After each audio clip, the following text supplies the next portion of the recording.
মচমচে সাবুদানার বড়া কিভাবে বাসায় তৈরি করে নেবেন আজকের ভিডিওতে আমি দেখিয়ে দেব।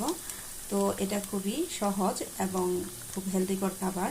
তাহলে চলুন। সাবুদানার বড়া বানাতে প্রথমে আমার লাগবে সাবুদানা। এখানে আমি 1 কাপের মতো সাবুদানা নিয়ে নিচ্ছি। এখন এটাকে ভালো করে ওয়াশ করে নিতে হবে। তো আমি এখানে ভালো করে ওয়াশ করে নিয়েছি এবং ওয়াশ করে কিছু পানি দিয়ে এটাকে ভিজিয়ে রেখেছিলাম আধা ঘন্টার জন্য। তারপর এটাকে পানি ঝরিয়ে নিয়ে তারপর এটাকে আমি কয়েক ঘন্টার জন্য এভাবে রেখে দিয়েছি। তো আমার এটা ফুলে উঠেছে। আর এখানে আমি আলু বয়েল করে এভাবে ম্যাশ করে নিয়েছি। আর আমাদের লাগবে কিছু বাদাম। তো আমি এটা কুচি করে নিচ্ছি।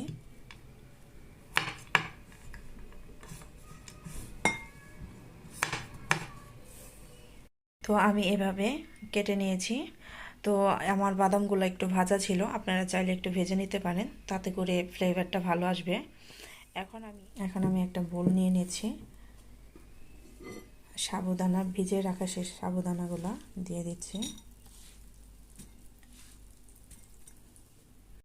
আপনারা একটু এই ছাঁকনি দিয়ে এভাবে পানিটা বের করে নেবেন। এখন আমি আলুটা একটু ভালো করে ম্যাশ করে নেব। আমি এখানে আলুটা ভালো করে ম্যাশ করে নিয়েছি। এখন আমি লবণ দিয়ে দেব। এটা পরিমাণ মতো লবণ অ্যাড করে নিতে হবে।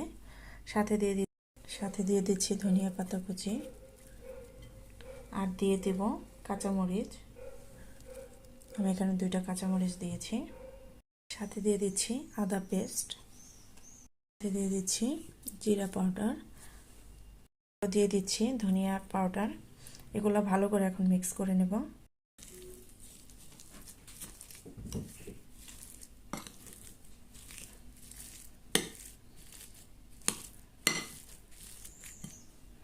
এখন আমি বাদাম কুচিগুলো দিয়ে দিচ্ছি, আর সাথে দিয়ে দিব সামান্য একটু লেমন জুস।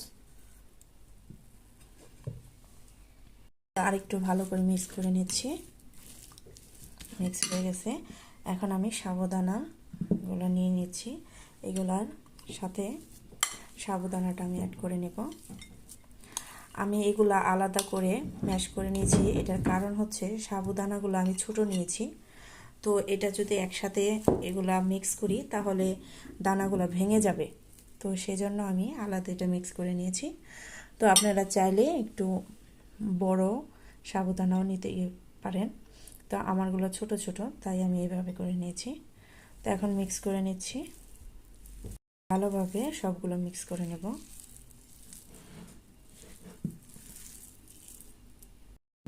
মিক্স করা হয়ে গেছে। তো আমি একটু চেক করে নিচ্ছি ঠিক আছে কিনা, শেপ দেওয়া যাবে কিনা, এই পারফেক্ট হয়েছে।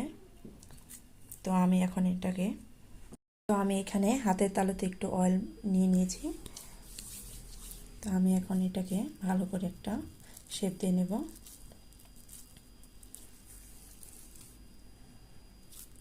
এই তো এভাবে আমি সবগুলা বানিয়ে নেব। এভাবে বানিয়ে নিতে হবে।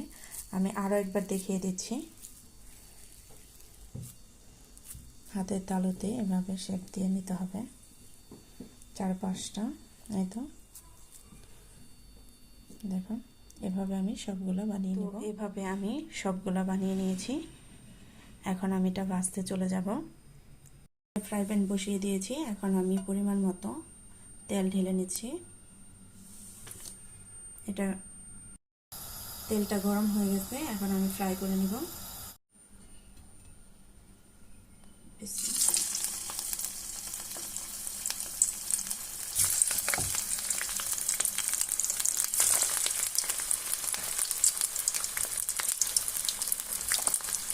এটা অল্প অল্প করে ভেজে নিতে হবে। এটা একটার সাথে আরেকটা লেগে যাবে, তাই এটাকে অল্প করে ভেজে নিতে হবে। একসাথে সব দিয়ে ভেজে নেওয়া যাবে না। দেখুন কত সুন্দর ফ্লাফি হয়েছে, খেতেও খুব মজা। অবশ্যই সবাই বাসায় ট্রাই করে দেখবেন। খুব সাবধানে ভেজে নিতে হবে। অনেক সময় হয় কি, এই যে এরকম ফুলে তেলের মধ্যে ফেটে ওঠে। তো এটা খুব সাবধানে আপনারা এটা ভাজবেন। আমি এটা ভালো করে ভেজে নিয়েছি, ব্রাউন কালার চলে এসেছে। তো আমি এখন এটা তুলে নিচ্ছি।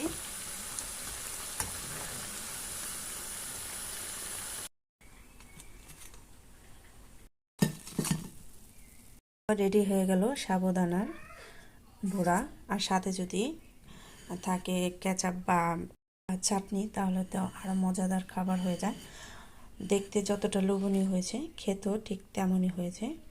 অবশ্যই বাসায় সবাই ট্রাই করে দেখবেন। তো আজকের মতো এখানেই বিদায় নিচ্ছি। ওকে, আল্লাহ হাফেজ।